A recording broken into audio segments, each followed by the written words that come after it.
Brother told me to hand over my trust fund because he sacrificed his career for family. The conference room at Silverman and Associates smelled like leather and expensive coffee. My brother David sat across from me with his lawyer, a sharp-faced woman named Rebecca Thornton, who had 15 years of trust litigation experience according to the business card she slid across the table. David's hands were folded on the mahogany surface, his wedding ring catching the light from the floor-to-ceiling windows overlooking the city. He looked calm, reasonable, like a man who had thought this through carefully and arrived at the only logical conclusion. Rebecca opened a leather portfolio and pulled out a document with at least 30 pages clipped together.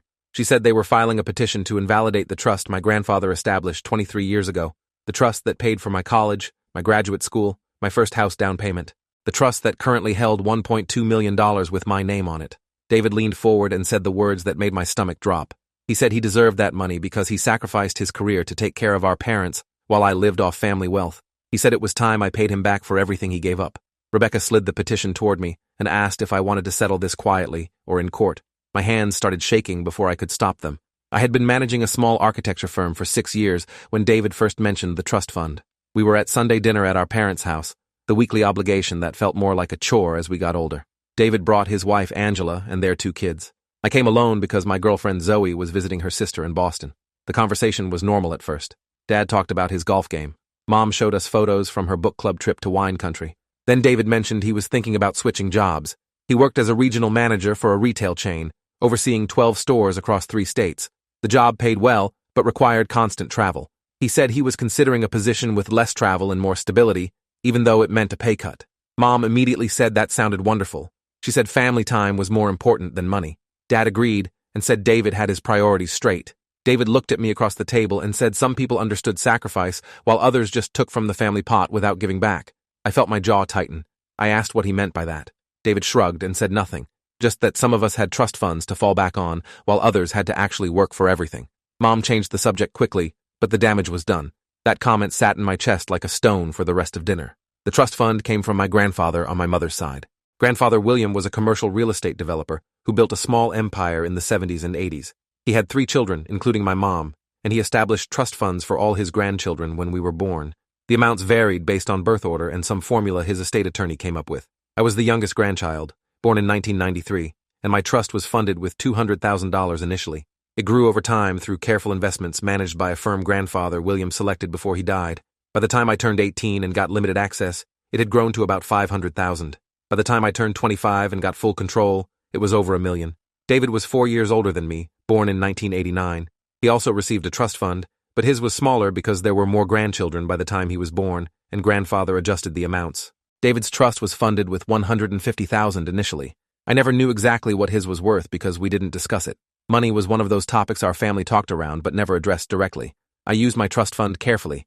I paid for undergraduate and graduate school without loans. I bought a modest house in a decent neighborhood. I invested most of the remainder conservatively. David, from what I understood, used his trust fund for a down payment on a much larger house in an expensive suburb and some business venture that didn't pan out. By the time he was 30, I heard through family gossip that his trust was mostly depleted. The second mention of my trust fund came 3 months after that Sunday dinner. David called me on a Wednesday night around 9 p.m. His voice sounded strained. He said he needed to talk about something important and asked if I could meet him for breakfast before work. I agreed, and we met at a diner near my office the next morning. David looked tired. He had dark circles under his eyes, and his shirt was wrinkled like he had pulled it from the laundry basket instead of the closet. He ordered coffee and sat across from me in the booth, spinning his wedding ring around his finger the way he did when he was anxious. He said he was struggling financially. The new job with less travel paid $30,000 less than his previous position, and Angela had cut back to part-time after their second child was born. They were behind on their mortgage and car payments. The kids' daycare alone was $2,000 a month. He said he took the pay cut to be there for our aging parents, to be the responsible son who lived nearby and could help when they needed it. I lived 2 hours away in the city, pursuing my career without family obligations weighing me down. David looked at me with red-rimmed eyes and said he needed a loan, not from the bank, but from me, from my trust fund. Maybe $40,000 to catch up on bills and get breathing room. He would pay it back, he promised. He just needed help from family since he was sacrificing so much for family. I sat there holding my coffee cup and feeling my stomach twist. If you are enjoying this story already, please subscribe to see more stories like this. I told David I would think about it. He nodded and said he understood, but I could see disappointment cross his face. We finished breakfast, making awkward small talk about sports and weather. When I got to my office, I called my financial advisor. His name was Leonard Parsons, and he had been managing my trust investments for 3 years since I took over full control from the original firm. Leonard had 22 years of experience in wealth management and a reputation for straight talk. I explained David's request without naming him specifically. I asked if loaning money from a trust fund to a family member was advisable. Leonard was quiet for a moment. Then he asked if I had the loan request in writing. I said no, it was verbal. He asked if the family member had good credit and stable income. I said I didn't know his credit, but his income had just dropped significantly. Leonard said loaning money to family was rarely a good financial decision. It mixed personal relationships with financial obligations in ways that usually ended badly. If I wanted to help, I should consider it a gift I could afford to lose, not a loan I expected back. But loaning from a trust fund specifically was problematic because trusts often had stipulations about distributions and investments. I would need to check the trust documents. I thanked Leonard and hung up, feeling even more conflicted. I pulled out my trust documents that evening. They were stored in a fireproof safe in my home office, along with other important papers. The trust was established as an irrevocable grantor trust with specific distribution rules. I could access the principal for education, home purchase, medical expenses, and general living expenses, as defined by the trustee. The original trustee was grandfather's estate attorney, but when I turned 25, I became both beneficiary and trustee with full control. The document had language about prudent investment and fiduciary responsibility. There was nothing explicitly prohibiting loans to family members, but the spirit of the trust was clearly about my benefit, not dispersing funds to others. I spent an hour reading through the dense legal language, and by the end, I felt certain that giving David $40,000 would be questionable at best. But he was my brother. He was struggling. He claimed he was struggling because he prioritized family over career. If that was true, didn't I have some obligation to help? I went to bed that night unable to decide, my mind spinning in circles. The next morning, I texted David and said I couldn't loan him the money. The trust documents were complicated, and my financial advisor recommended against it. I offered to help him find a financial counselor who could assist with budgeting and debt management. David's response came 3 hours later. It said, "Thanks for nothing," and nothing else. We didn't speak for a month. The relationship between David and me had always been complicated. Growing up, he was the golden child who excelled at sports and got good grades without trying. I was the artsy kid who struggled with math and spent hours drawing buildings and floor plans. Our parents praised David constantly while treating my interests like hobbies that would pass. When I got into architecture school, Dad asked if I was sure I wanted to pursue something so competitive with questionable financial prospects. When David got his business degree and landed a management position right out of college, Dad threw him a celebration dinner. The pattern continued into adulthood. David bought the big house in the suburbs and had 2 kids before 30. I lived in a smaller house in the city and focused on my career. Every family gathering involved subtle comparisons. David's kids were achieving milestones. David's job had prestige. David was building a real family legacy. My accomplishments were acknowledged politely, and then the conversation shifted back to David. I told myself it didn't bother me. I told myself I was secure in my choices. But underneath, the resentment grew like mold in a wall cavity, invisible until it was everywhere. The trust fund became another dividing line. I had access to money David had already spent. In his mind, that gave me an unfair advantage.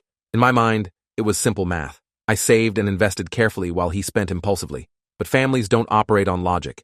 They operate on emotion and resentment, and old wounds that never quite heal. 6 months after I refused the loan, David invited me to lunch. His tone on the phone was friendly, almost warm, which immediately made me suspicious. We met at a restaurant downtown, a place with white tablecloths and expensive wine. David was already seated when I arrived, wearing a suit that looked new. He smiled and stood to shake my hand like we were business associates instead of brothers. We made small talk while looking at menus. He asked about Zoe, who was now my fiancée. I asked about Angela and the kids. Everything felt performative, like we were actors reading lines. After we ordered, David leaned back in his chair and said he wanted to apologize for how he reacted about the loan. He said he was stressed and took it out on me unfairly. I accepted the apology, though something in his tone felt rehearsed. Then David shifted gears. He said he had been thinking a lot about family dynamics and fairness. He said it bothered him that our grandfather's estate was distributed unequally. I was the youngest grandchild, but ended up with the largest trust fund, while David, as an older grandchild, received less. Did I think that was fair? I said I didn't establish the trusts. Grandfather made those decisions. David nodded slowly. He said, of course, but now that we were adults, didn't I think we had a responsibility to balance things out? Family was about taking care of each other, not hoarding wealth while siblings struggled. I felt my shoulders tense. I asked what he was suggesting. David said he thought I should transfer half my trust fund to him. $600,000, roughly. It would balance out the disparity from grandfather's estate planning and recognize that David had sacrificed career opportunities to stay close to our aging parents while I pursued my ambitions without family obligations.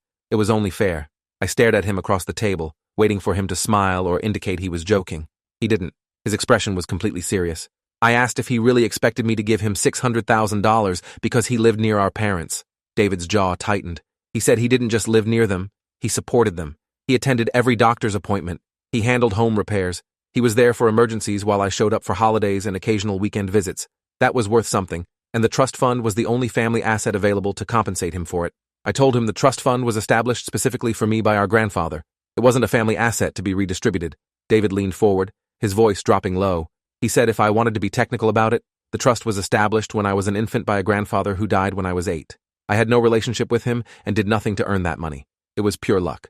Meanwhile, David was actively sacrificing his present to care for our parents' future. Which of us deserved financial support more? The restaurant suddenly felt too warm. I told David I wasn't giving him $600,000. He smiled, but it didn't reach his eyes. He said we would see about that. I left the restaurant feeling like I had been punched in the stomach. When I got back to my car, I sat in the parking lot for 20 minutes trying to process what just happened. My brother genuinely believed I owed him half my trust fund. He had thought through arguments and justifications. This wasn't a spur-of-the-moment request. This was planned. I called Zoe from the car and told her everything. She listened without interrupting until I finished. Then she asked one question. What sacrifices has David actually made? I thought about it. He took a job with less travel and lower pay, but that was his choice based on his priorities. He lived near our parents, but they were healthy and active and didn't need significant care. He attended doctor's appointments, but Mom was perfectly capable of driving herself. The more I examined David's claimed sacrifices, the more they seemed like normal adult responsibilities he was inflating into martyrdom. Zoe said it sounded like David was rewriting history to justify taking my money. She suggested I talk to the trust attorney to understand my legal position. I agreed and called Leonard Parsons when I got home. Leonard listened to the situation and said I should absolutely consult the original trust attorney. He gave me a name, Richard Beaumont, senior partner at Beaumont & Associates, who handled grandfather's estate and established all the family trusts. Richard Beaumont's office was in an old building downtown with marble floors and dark wood paneling. I met with him on a Friday afternoon. Richard was in his early 70s with white hair and glasses that sat low on his nose. He had handled my family's legal affairs for over 30 years and knew every detail of grandfather's estate planning. I explained David's demand that I transfer half my trust fund to him. Richard listened with his hands folded on his desk, his expression unreadable. When I finished, he pulled out a file from his cabinet and opened it. Inside were the original trust documents along with correspondence from when they were established. Richard said Grandfather William was very specific about his intentions. He wanted each grandchild to have financial security and opportunities he didn't have growing up. The trust amounts were calculated based on when each grandchild was born and the estate's value at that time. The trusts were irrevocable and belonged exclusively to the named beneficiary. There was no provision for transferring assets between trusts or redistributing based on perceived fairness. Richard looked at me over his glasses and said in his legal opinion, I had no obligation whatsoever to give David any portion of my trust fund. Furthermore, the trust documents included a spendthrift clause that actually prohibited me from transferring the principal to third parties except for specific approved purposes. Giving David $600,000 would violate the trust terms. Richard asked if David had consulted an attorney. I said I didn't know but assumed so based on how calculated his request seemed. Richard nodded slowly. He said I should document everything. Every conversation, every request, every threat if David made any. He suggested I send David a formal letter declining his request and citing the trust provisions that prohibited such transfers. That would create a clear record of my position. Richard also said if David pursued legal action it would fail, but litigation was expensive and stressful even when you won. He hoped it wouldn't come to that. I thanked Richard and left his office feeling better armed with information, but worse about the situation overall. My brother was actually considering legal action against me over money our grandfather left to me. The betrayal sat heavy in my chest as I drove home. That evening I drafted a letter to David. I kept it factual and unemotional. I stated that the trust was irrevocable and established exclusively for my benefit. The trust terms prohibited transfers of principal to third parties. I had consulted with the trust attorney and confirmed I had no legal authority to transfer funds to him. I wished him well in resolving his financial difficulties and offered again to help him find a financial counselor. I mailed the letter certified with return receipt. David signed for it 4 days later. His response came a week after that. The envelope from Rebecca Thornton's law office arrived on a Monday morning. Inside was a letter stating that she represented David in a dispute regarding Grandfather William's estate and the trust funds established therein. The letter claimed that the trust distribution was inequitable and violated principles of fairness and family duty. It cited case law about trust modification based on changed circumstances. It demanded that I agree to mediation to discuss redistribution of trust assets, or they would file a petition with the probate court to invalidate or modify the trust. I had 30 days to respond. I read the letter 3 times, my hands trembling with anger and disbelief. David had actually hired a lawyer to sue me for my trust fund. I called Richard Beaumont immediately. His assistant patched me through and I read him the letter over the phone. Richard sighed deeply. He said Rebecca Thornton had a reputation for taking questionable cases if the fee was right. The legal arguments in her letter were nonsense. Trusts couldn't be invalidated because a non-beneficiary thought the distribution was unfair. Changed circumstances referred to the beneficiary's situation, not a sibling's opinion about equity. He said he would draft a response declining mediation and explaining why their legal theory had no merit. Then we would wait to see if they actually filed. Richard's tone suggested he thought they were bluffing, using the threat of litigation to pressure me into settling. I asked what a settlement might look like. Richard said probably David demanding $100,000 or more to go away. He strongly advised against paying anything. It would validate David's strategy and invite future demands. I spent the next month in a state of low-grade anxiety. Every day I checked the mail expecting court documents. I told Zoe about the lawyer's letter and she was furious on my behalf. She said David was attempting extortion dressed up as a legal dispute. She suggested I stop going to family dinners and distance myself until this resolved. I agreed, but felt guilty about it. Our parents didn't know about the conflict yet. They were in their late 60s and generally happy. Learning their sons were in a legal battle would devastate them. I called my mom and said I was busy with work and would miss the next few Sunday dinners. She sounded disappointed but understanding. 3 weeks after Richard sent his response to Rebecca Thornton, she sent another letter. This one was shorter and more aggressive. It said, mediation was David's good faith attempt to resolve things amicably. My refusal showed I was prioritizing greed over family. They would be filing the petition within the week. I should prepare for public litigation that would expose my selfishness to the family and community. The threat about public exposure made my stomach turn. Rebecca was betting I would pay to avoid embarrassment. I called Richard and read him the new letter. He said it was a pressure tactic and I should ignore it. If they filed, we would respond appropriately. He asked how I was holding up. I admitted I wasn't sleeping well. This situation with David was consuming me. Richard said that was understandable, but I needed to remember something important. I hadn't done anything wrong. I was the target of someone else's resentment and entitlement. The stress I felt was being imposed on me, not created by me.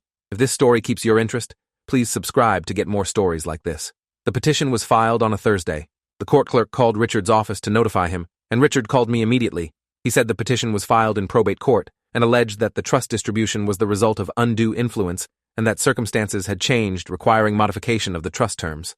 David claimed I had influenced grandfather William to favor me in the trust distribution, even though I was an infant when the trusts were established. It was absurd on its face, but now we had to respond formally.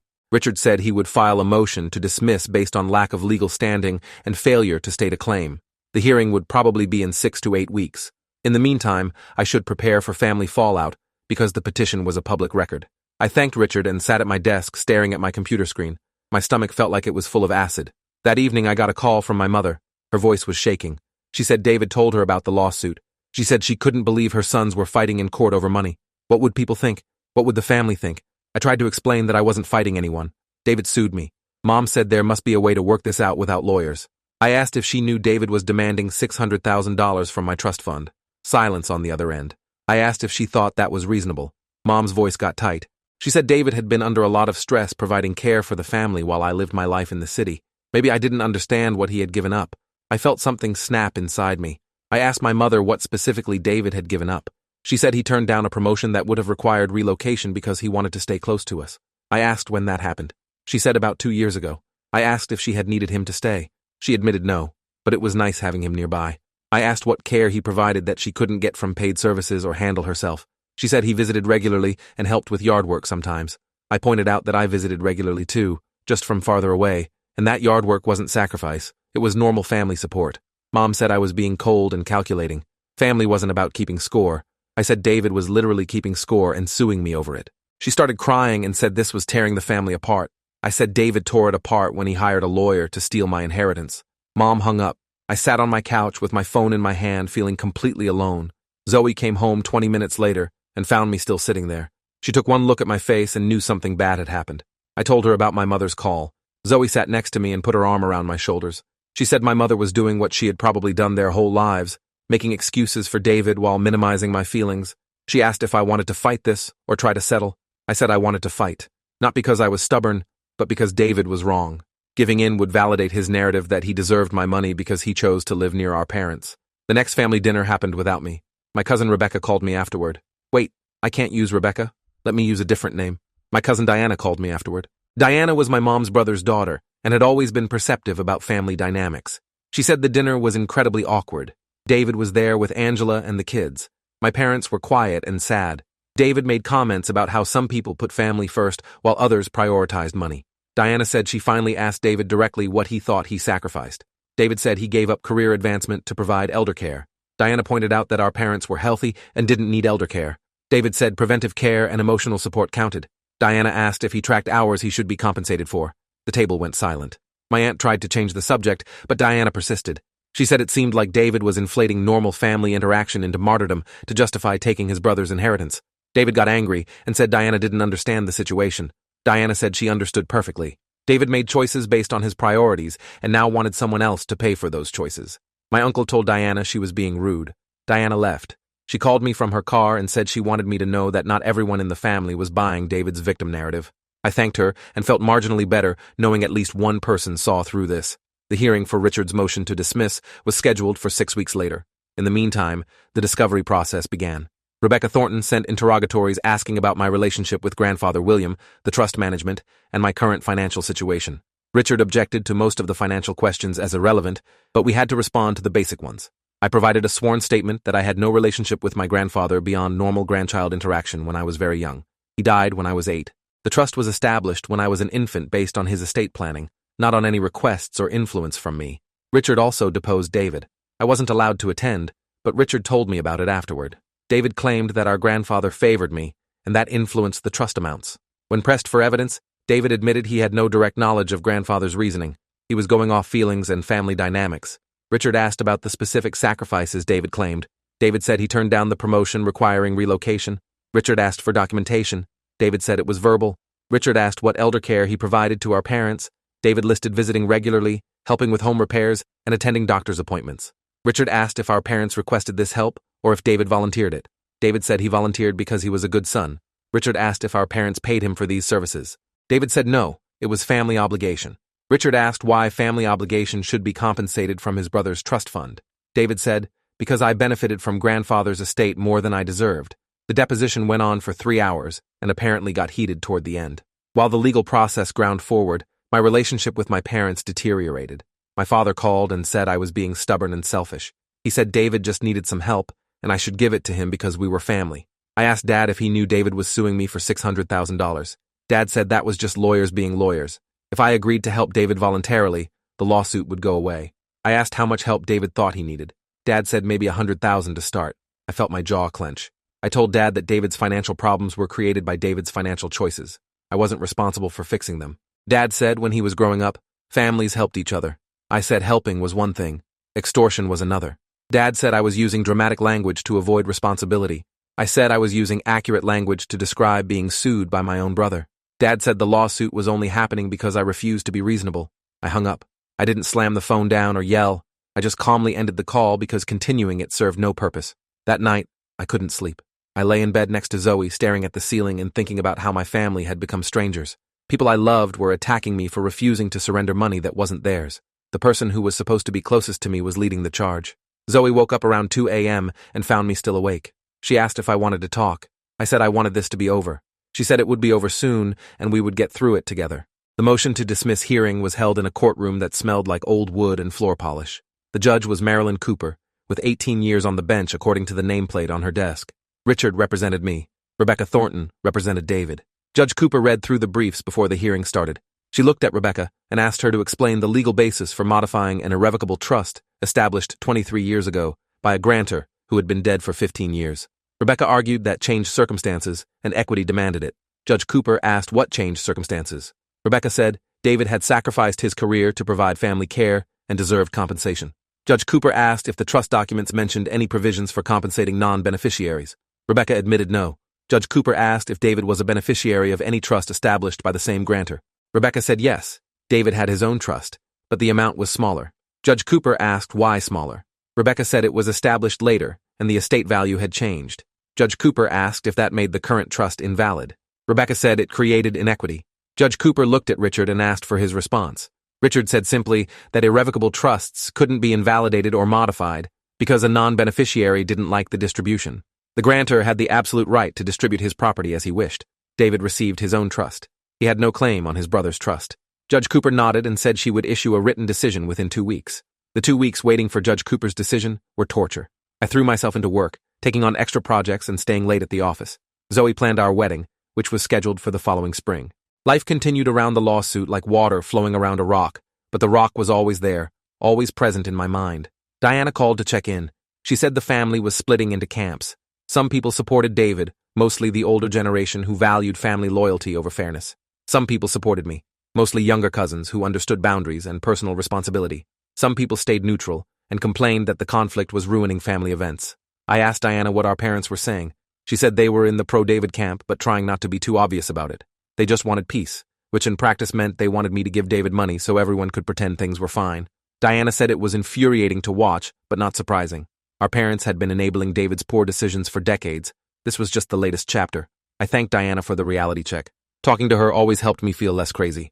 The decision came down on a Wednesday morning. Richard called me at work at 10 a.m.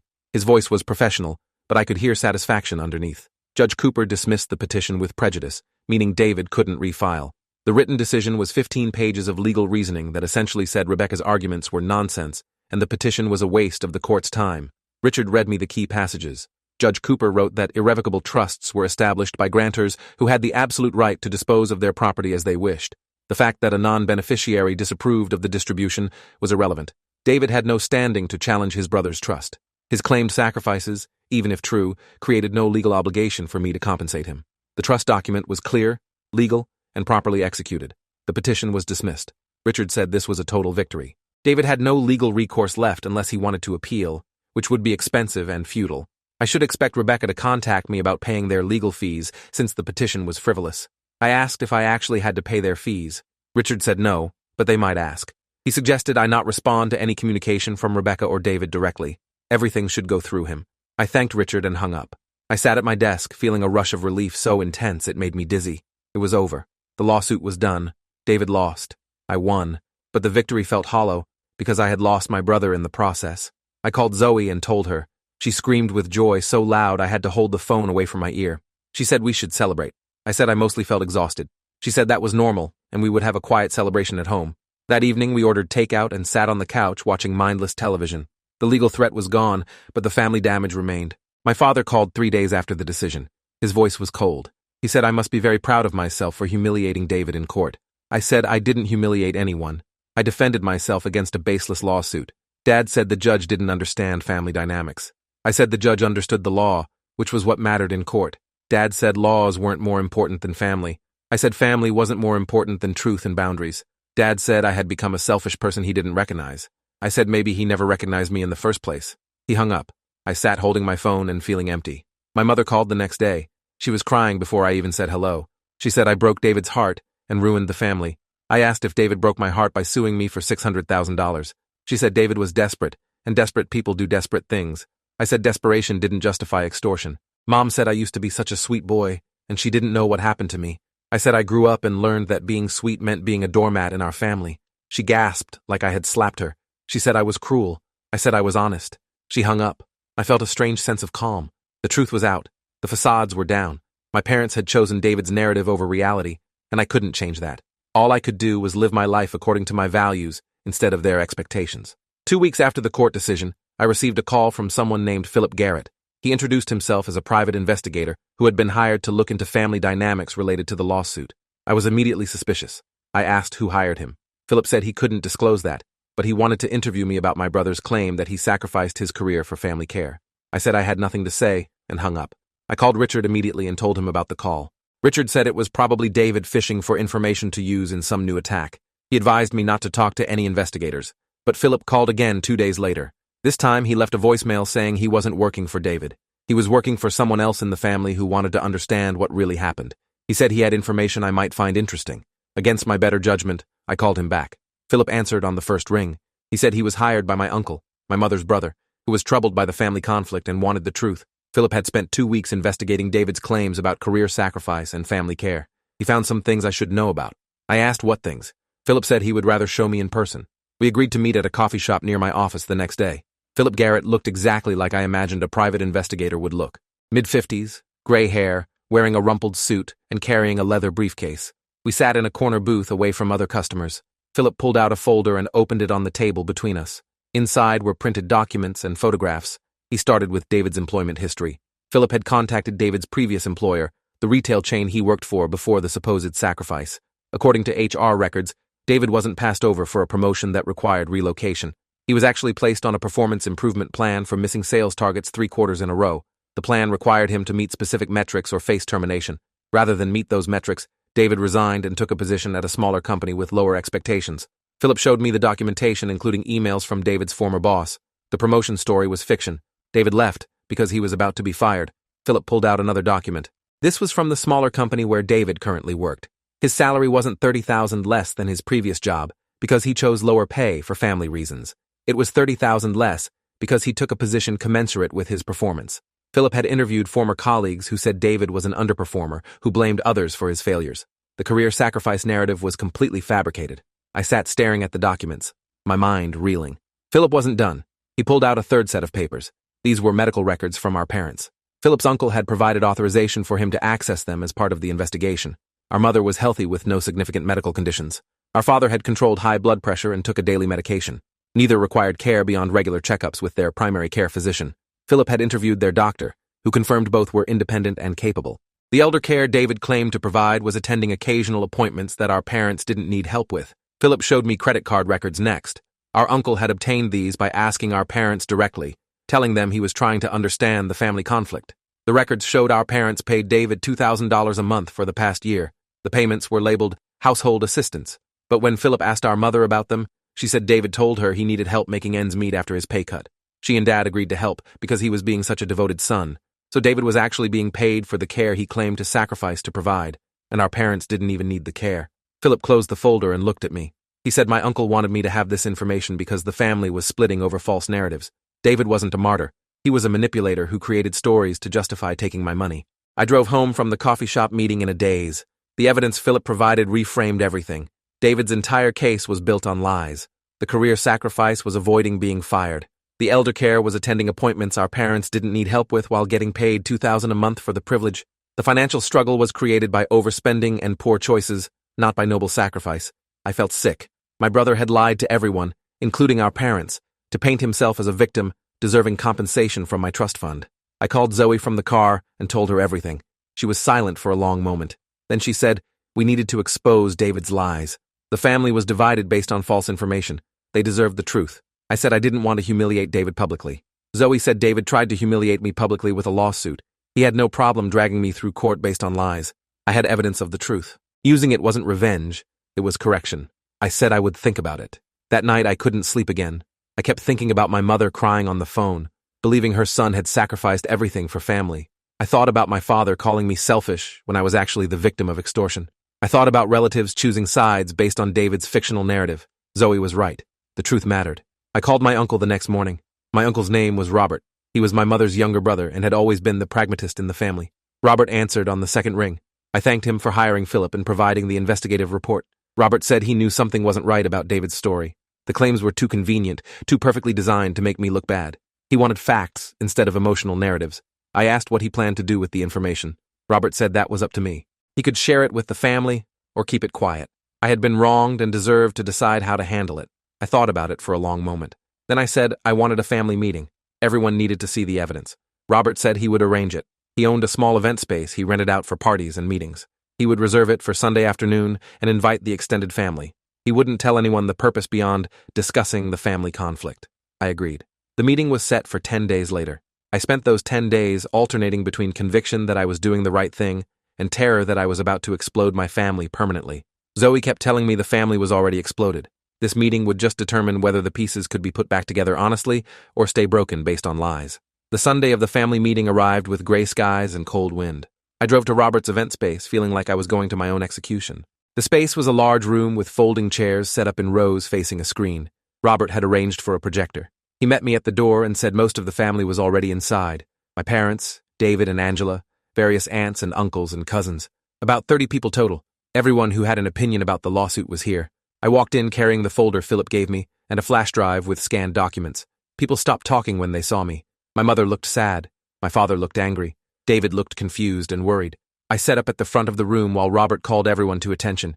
He said we were here to discuss the lawsuit and the family conflict with facts instead of emotions. He turned it over to me.